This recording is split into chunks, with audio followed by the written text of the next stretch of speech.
سلام، من پیگاهم و این یه ولاگ از منه. بریم که ناخنامون رو ژلیش کنیم.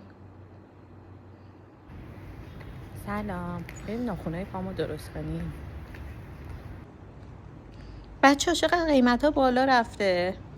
هر چه زنگ زدم میگفتن 500 تومن 600 تومن. بابا چه خبر واسه یه ژلیش پا؟ منم تو دیوار رو نگاه کردم و گشتم و یه دختره رو پیدا کردم که میگفت 200 تومن میگیرم و چون تازه کارم دارم این قیمت میگیرم. گفتم خب اب نداره، یه ژلیش پای دیگه، بذار برم اونجا ترمیمش کنم. و اینم پای من بدون لاک، اصلا دوستش ندارم. اینجا هم که رفت توی دستگاه خوش میشه لاکم. خیلی قشنگ و تمیز کار کرد و من خیلی کارشو دوست داشتم و 1 ساعت زمان برد تو ژلیش پام. همیشه هر جا میرفتم در حد 1 رو 20 دقیقه کارم تموم شد ولی 1 ساعت زمان گذاشت. بعدش گرسنم شد، گفتم برم شامی بابولی بخورم. راستی شما شامی بابولی خوردین؟ ساندویچ معروف بابول.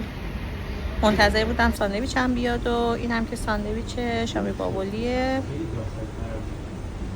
من عاشقشم، خیلی خوشمزه است.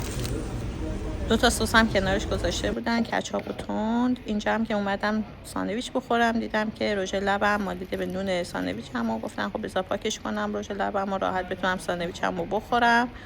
و یه تیکه از نون ساندویچم هم که میبینین رژ لبی شده.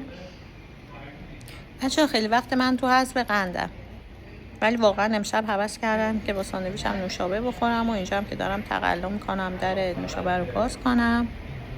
جدیدن هر چی میخورم بعد کنارش آب یا یه نوشیدنی بخورم، چون واقعا از گلوم پایین نمیره، خشکه تو گلوم.